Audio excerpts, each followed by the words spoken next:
The crystal chandeliers of the Harrington Grand Ballroom bathed the guests in a golden glow.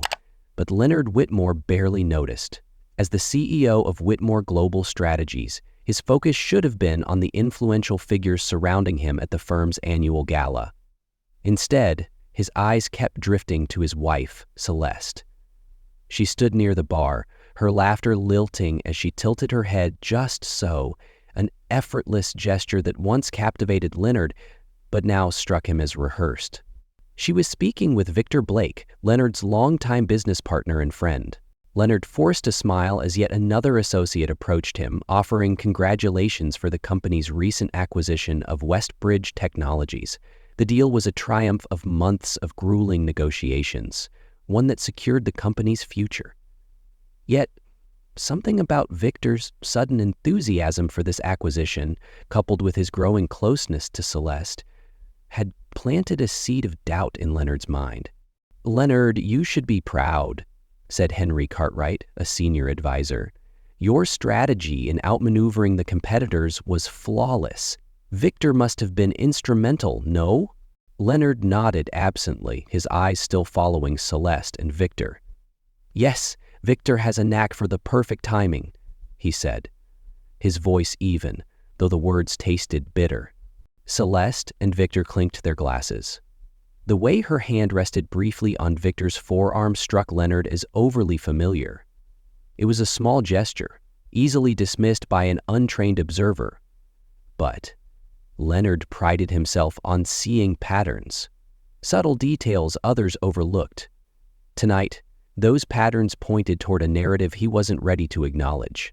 "Leonard, darling," Celeste called, her ruby-red gown shimmering as she approached, Victor in tow. "Victor was just telling me about a fantastic investment opportunity in Monaco. You really should hear him out."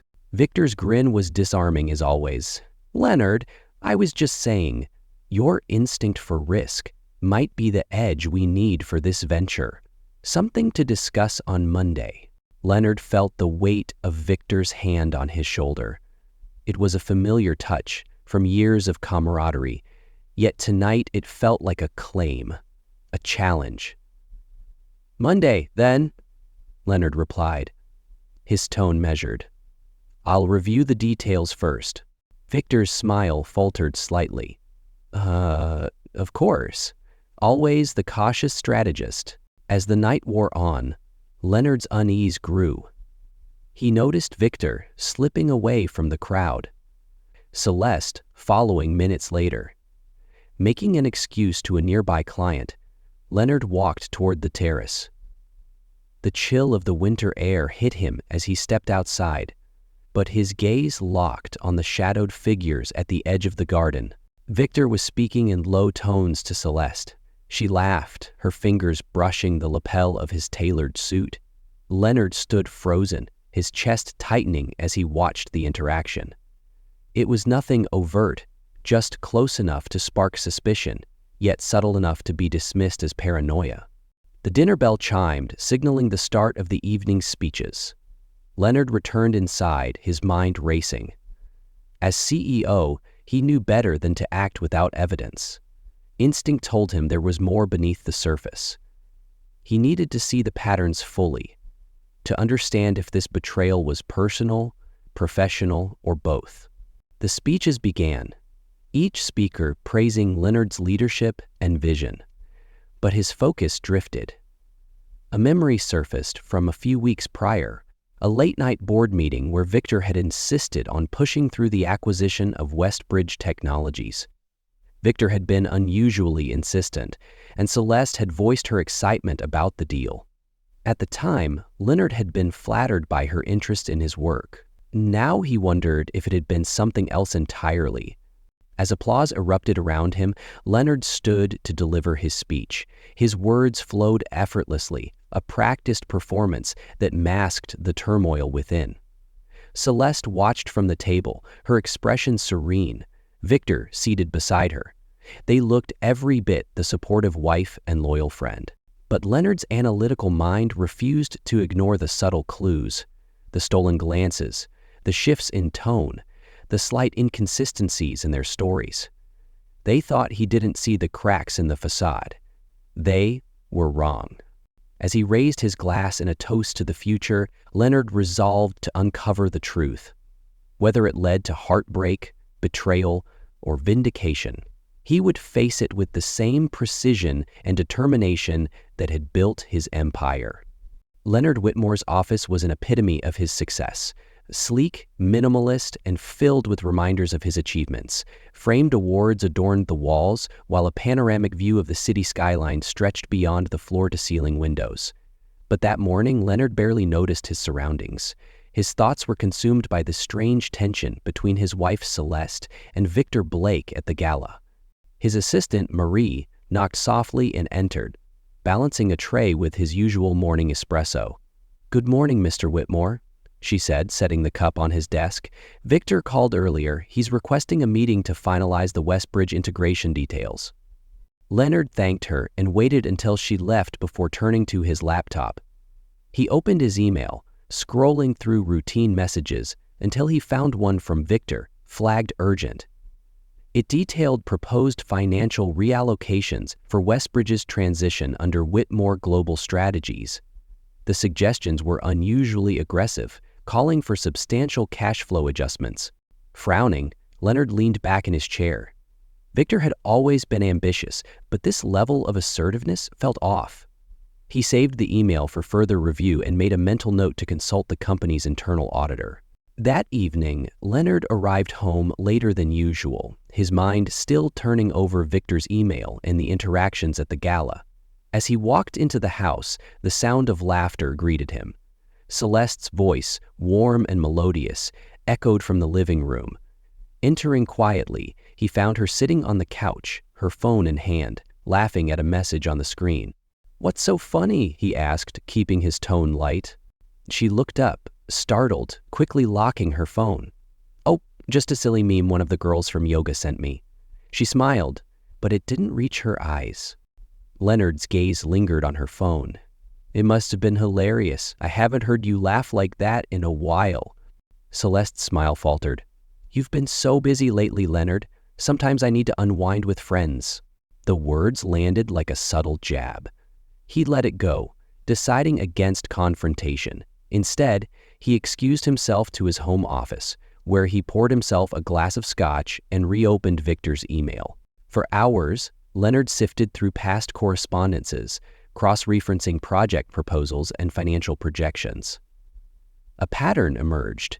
Victor had been pushing for Westbridge's acquisition far longer than Leonard had realized. Several key decisions had been fast-tracked, bypassing their usual review protocols. More troubling, Celeste had shown an unusual interest in the deal, often bringing it up during their casual conversations at home. The gnawing suspicion that Victor and Celeste's relationship wasn't entirely professional resurfaced. He decided to act. The next day, Leonard contacted a private investigator, Caleb Turner, renowned for his discretion. They met in a secluded cafe on the city's outskirts. Caleb was a no-nonsense professional with an air of calm competence. "What exactly are we looking for?" Caleb asked, pulling out a notepad. Leonard hesitated. "I need to know if my wife and Victor Blake are involved. Personally or professionally or both. Something isn't adding up." Caleb nodded. "I'll start with surveillance, phone records, meetings, and any financial irregularities linked to their activities. Give me a week." Leonard returned to his office, a storm brewing inside him. He told himself he was simply gathering information, nothing more. But deep down, he knew he wasn't prepared for what Caleb might uncover. The week crawled by, each day testing Leonard's patience. At home, Celeste maintained her usual poise, but Leonard noticed cracks in her facade. She took more calls in private, claiming they were charity, and her evening yoga classes seemed to run later than usual. At work, Victor was equally composed. Though Leonard picked up on his partner's increased caution, Victor avoided impromptu discussions about Westbridge, opting instead to send meticulously detailed emails. It was as though he sensed Leonard's scrutiny. Finally, on Friday evening, Caleb called. "We need to meet." The meeting took place in Caleb's small office, lined with filing cabinets and corkboards covered in photos and notes. Caleb handed Leonard a folder thick with documents. "It's not good," Caleb began. "Victor and Celeste have been meeting regularly at a private club downtown. The conversations we've intercepted suggest this isn't just an affair. It's deeper than that." Leonard flipped through the folder. Photos of Victor and Celeste at intimate dinners, financial transactions linking Victor's offshore account to a shell company under Celeste's name, and even a transcript of a recorded conversation where they discussed the Westbridge acquisition. "Victor used Celeste to influence your decision to push through the deal," Caleb said. "She charmed you into fast-tracking approvals while he manipulated the financials. They're positioning themselves to siphon funds from the acquisition." Leonard's jaw tightened as he scanned the documents. His stomach churned at the sight of Celeste laughing at one of Victor's jokes in a photo taken at the club. He couldn't decide which was worse, the personal betrayal or the professional deception. "What's their endgame?" he asked, his voice ice cold. "They're setting up for a clean break," Caleb replied. "Victor plans to establish a separate venture, using assets funneled from Whitmore Global. Celeste's name is tied to several of his accounts.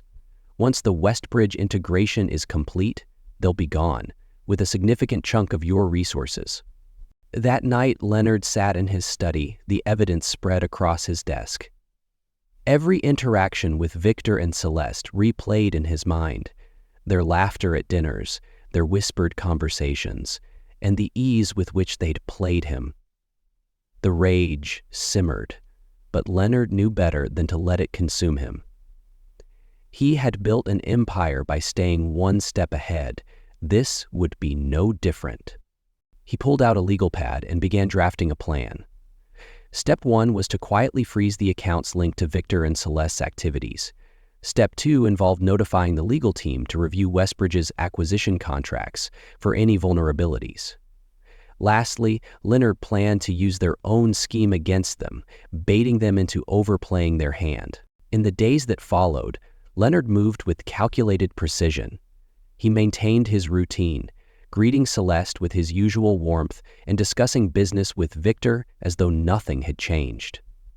But behind the scenes, his team was meticulously dismantling their plot. On Wednesday morning, Leonard received an email from Victor titled "Final Adjustments for Westbridge Transition." It outlined yet another aggressive financial move. Leonard replied with a simple, "Approved. Let's discuss further in our meeting tomorrow." As he hit send, he smirked. Tomorrow's meeting would be the final stage of his plan. Leonard wasn't just setting a trap. He was ensuring that when it snapped shut, Victor and Celeste wouldn't see it coming. The following morning, Leonard Whitmore walked into the Whitmore Global Strategies boardroom with the confidence of a man ready to change the game.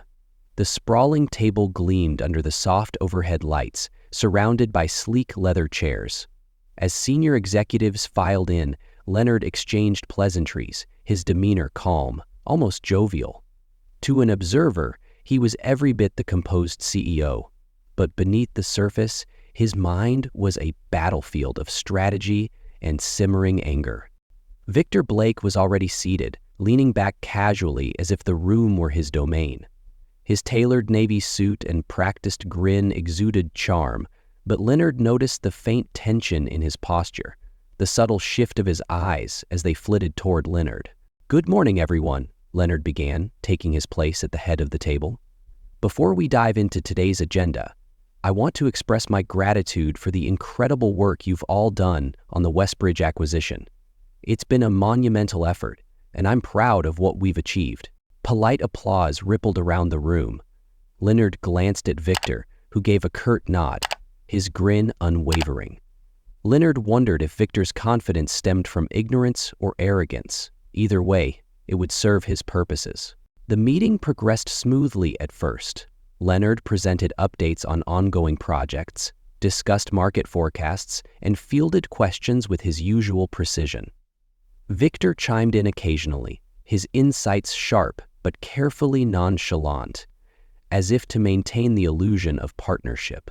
When the discussion turned to Westbridge, Victor took the reins. He launched into a polished explanation of the financial reallocations outlined in his email, accompanied by charts and graphs. The room listened intently, several executives nodding in agreement. As you can see, Victor concluded, these adjustments will maximize cash flow efficiency while positioning us for long-term growth. I believe we are ready to proceed with the final phase of integration. Leonard leaned back, steepling his fingers. Thank you, Victor. It's clear you've put significant thought into this. However, I have a few concerns. Victor's grin faltered slightly. Of course, Leonard. What concerns are those? Leonard clicked a button on his tablet, and the large screen at the end of the room displayed a series of documents.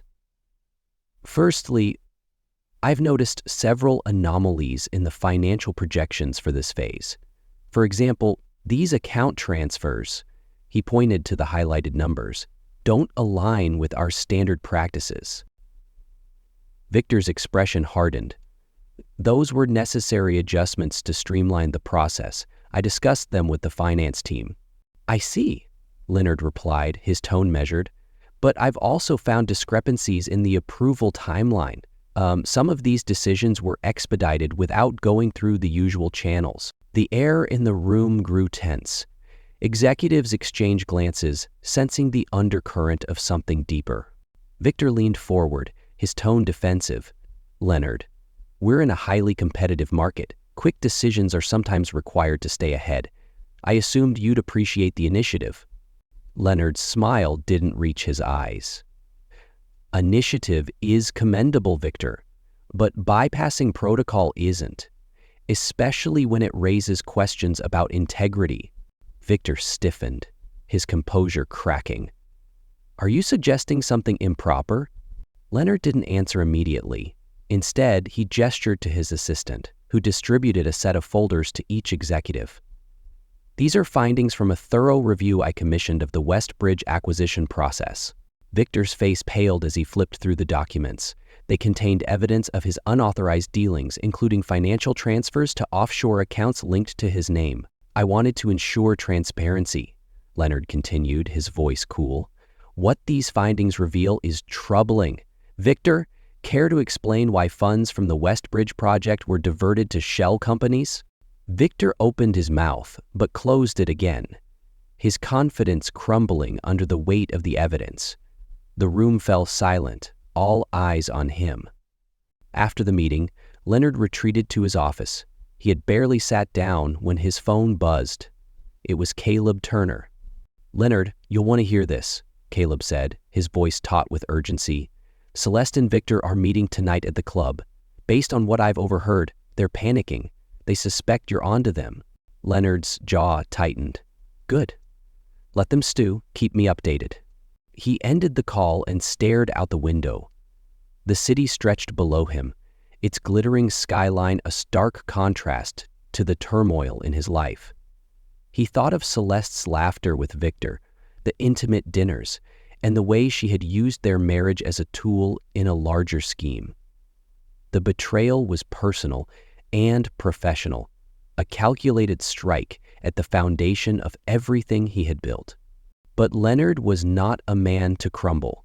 He thrived on precision, strategy, and control. Celeste and Victor thought they had played him, but they had underestimated his resolve. That evening, Leonard drove to the club, parking discreetly in the back lot. He entered through a side door, nodding to the staff who recognized him. Caleb had arranged for him to access a private room with a concealed view of the lounge. From his vantage point, Leonard watched as Victor and Celeste arrived separately. They sat in a corner booth, their expressions tense. Victor leaned in, his voice low but audible through the microphone Caleb had planted earlier. Leonard knows something, Victor said. He confronted me at the meeting today. We need to act fast.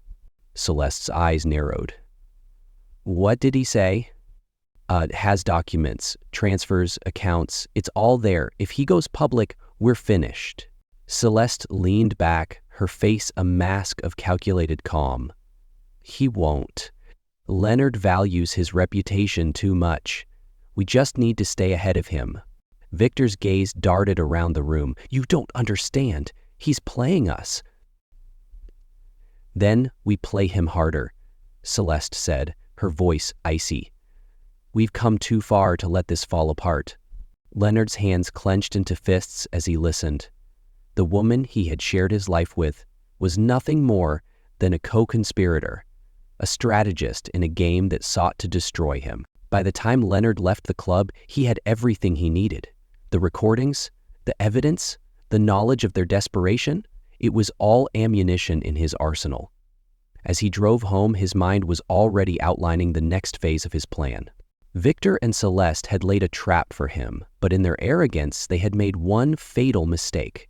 They underestimated his ability to adapt, to counter, and to strike back harder than they could imagine. When he arrived home, Leonard sat at his desk and opened a locked drawer. Inside was a folder labeled Contingencies. He pulled it out and began reviewing the documents. These were his trump cards, the leverage he had built quietly over the years to protect his empire. As the clock ticked past midnight, Leonard leaned back in his chair, a grim smile on his face. The game wasn't over. It was just beginning. And this time, he would dictate the rules. The days following Leonard's discovery were a whirlwind of covert maneuvers and strategic planning. His mind, once clouded by anger, had settled into the sharp focus of a man preparing for battle. Every betrayal, every subtle manipulation, every shared glance between Celeste and Victor now served as fuel for his calculated response. Leonard started his morning early, seated at his kitchen island with a cup of black coffee. The sunlight streaming through the windows painted the room in golden hues, a stark contrast to the storm raging within him. Celeste entered, her silk robe flowing as she moved toward the espresso machine. "You're up early," she said, her voice as casual as ever. Leonard didn't look up. "Big day ahead." "For me too," she replied, fixing her coffee. "Charity board meeting at noon, then yoga with the girls." Her alibi for the day. Leonard had seen the club's reservation log. She and Victor had booked a private room at 2 p.m. He nodded, hiding his contempt behind a sip of coffee. "Don't work too hard." Celeste smiled, but Leonard noticed her fingers tightening around the mug. At Whitmore Global's offices, Leonard convened with his internal auditor, Amanda Kellerman. Amanda had worked for him for over a decade, earning his trust through her meticulous nature and unflinching honesty. "I need you to focus on Westbridge," Leonard said, closing the office door behind him. "Pull every transaction Victor authorized in the last year, particularly anything that looks creative." Amanda's brow furrowed. "Creative as in illegal? Or unethical? Let me handle the legalities." Amanda nodded, already making notes. "This might take a few days." "Take as long as you need, but be discreet." As Amanda left, Leonard opened his laptop. He accessed the file Caleb had provided, scanning through the financial records and recorded conversations again. It wasn't enough to expose Victor and Celeste. He needed to ensure they couldn't recover from what was coming. By mid-afternoon, Leonard's next chess piece was in motion. He sat in a dimly lit private office at the firm of Kensington and Hale, his legal team. Across the table was Jennifer Hale, a formidable attorney who had represented Leonard in several high-stakes cases. "Celeste and Victor are orchestrating a scheme," Leonard began, sliding the folder of evidence across the table. "It's personal and professional. I want a plan that ensures they face legal and financial ruin." Jennifer flipped through the documents, her sharp eyes narrowing as she read. "This is damning," she said after a few minutes. "But if you want them to go down, we'll need to be strategic. A scorched earth approach could damage the company." Leonard nodded. "Containment is the priority. I want Victor out of Whitmore Global without public scandal, for now. But Celeste?" He hesitated, swallowing the bitterness in his throat. "I want her to feel the full weight of her betrayal." Jennifer tapped her pen against the table.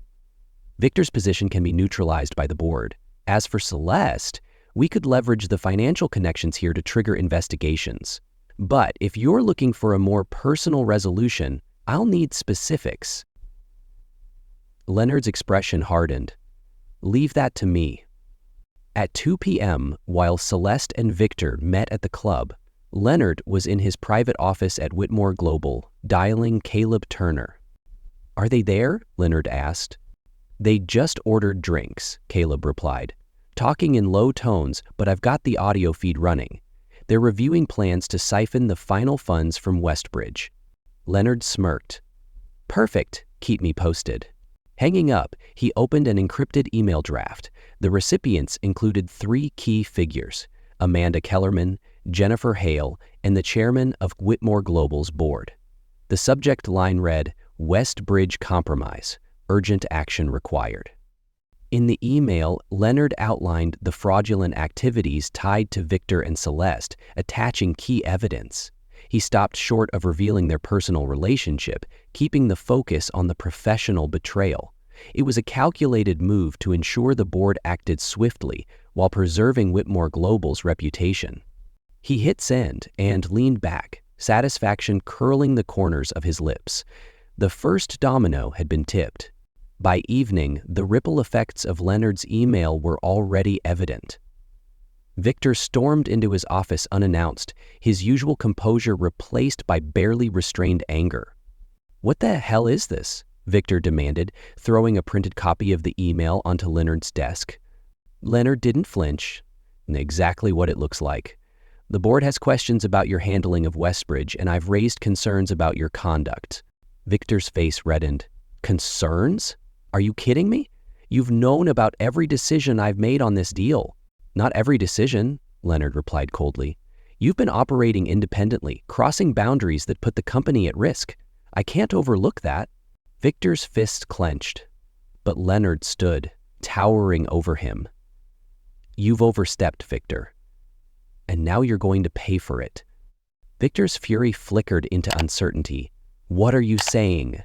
"I'm saying your resignation is due by tomorrow morning," Leonard said.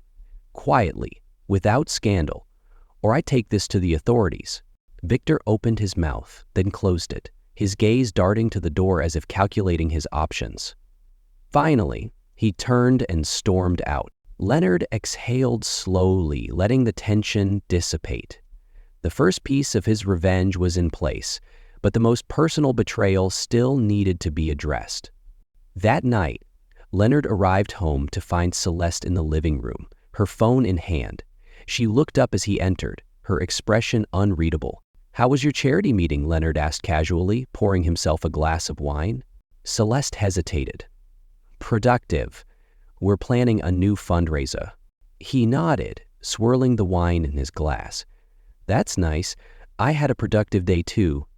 "Oh?" she asked, a hint of nervousness creeping into her voice. "Yes," Leonard said, sitting across from her. "It's amazing what you can learn when you start paying attention." Her eyes widened slightly, but she quickly masked it with a smile. "What's that supposed to mean?" Leonard leaned forward, his gaze piercing. "It means I know, Celeste. About you. About Victor. About everything." Her smile froze, then dissolved. "Leonard, I don't know what you're—" "Don't lie to me," he interrupted, his voice sharp.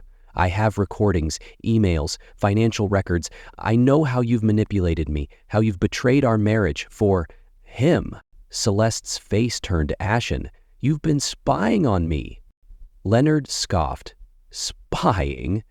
No, Celeste. Investigating. Protecting what I've built from your greed and his ambition." She stood, her composure cracking. "You don't understand." "Oh, I understand perfectly," Leonard said, standing to face her. "You thought you could outsmart me. You thought I'd be too blinded by trust to see the truth. You were wrong." Celeste's lips trembled, but she said nothing. Leonard stepped closer, his voice dropping to a dangerous calm. "You have 2 choices. Pack your things and leave quietly, or stay and face the consequences of what you've done."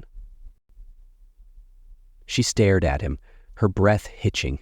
Finally, she turned and walked toward the staircase without another word. As Leonard watched her go, a sense of grim satisfaction settled over him.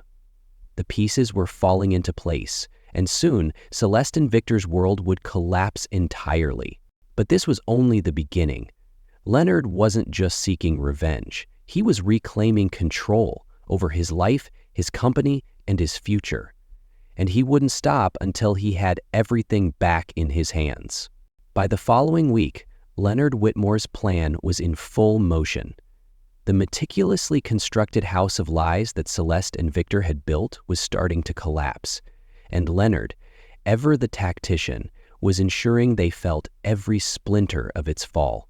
At Whitmore Global Strategies, the mood had shifted. Victor's absence, following his sudden resignation announcement, raised questions, but Leonard's calm leadership reassured the board. Behind closed doors, Amanda Kellerman and Jennifer Hale worked tirelessly, their efforts exposing additional layers of fraud tied to Victor's dealings. Every revelation painted a clearer picture of the depth of his betrayal, solidifying Leonard's strategy to reclaim control of the company without tarnishing its reputation. That morning, Leonard received a package at his office, an ornate black envelope embossed with gold detailing. Inside was an invitation to a private auction gala hosted by Celeste's charity foundation. The event, scheduled for that evening, promised an exclusive gathering of the city's elite. Leonard smirked, recognizing the opportunity it presented. The auction gala was held at the historic Lexington Manor, a grand estate known for its opulent ballrooms and manicured gardens. Leonard arrived dressed in a classic black tuxedo, his demeanor as composed as ever. From the moment he stepped into the room, his presence commanded attention. Celeste, standing near the bar in a silver gown that shimmered under the chandeliers, spotted him immediately. Her expression tightened, a fleeting crack in her otherwise poised facade. Leonard offered a polite nod but didn't approach her. Instead, he moved through the crowd, greeting acquaintances and quietly observing. His eyes swept the room until they landed on Victor. The former business partner stood in a corner, speaking animatedly with a group of men Leonard recognized as potential investors. The sight confirmed what Leonard had suspected. Victor was already laying the groundwork for his next venture, likely with the funds he and Celeste had siphoned from Whitmore Global. The evening progressed, and the air buzzed with the hum of polite conversation and the soft clink of glasses. Leonard moved with purpose, engaging in brief, deliberate conversations while keeping an eye on his targets. His opportunity came during the charity presentation. Celeste took the stage, her practiced smile in place as she addressed the crowd. "Thank you all for your generosity. Tonight, we come together to support a cause close to my heart." Leonard listened as she spoke, her words dripping with charm and sincerity. It was a performance, one she had perfected over the years. But Leonard knew the truth behind the mask. When the presentation ended, the crowd erupted in applause, and Celeste descended the stage, her eyes scanning the room. Leonard intercepted her near the edge of the ballroom, his expression unreadable. "Celeste." "Leonard," she replied, her voice guarded. "I didn't expect to see you here." He raised an eyebrow. "Why wouldn't I support my wife's foundation? After all, isn't charity the purest form of giving?" Her lips twitched, but she said nothing. Leonard leaned in slightly, his voice low. "We should talk. Privately." Celeste hesitated before nodding. He led her to one of the smaller side rooms, away from the prying eyes of the crowd. Once inside, he closed the door and turned to face her. "This ends tonight," he said, his voice firm. Celeste folded her arms, her confidence wavering. "I don't know what you're talking about." Leonard's laugh was cold.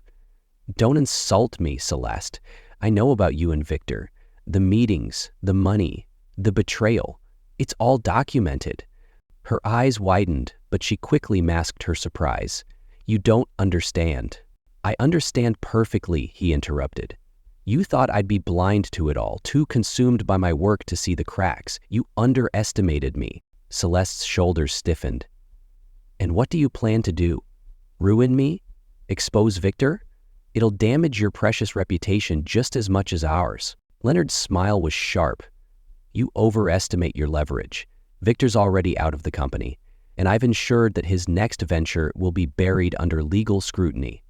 As for you, let's just say I've been thorough."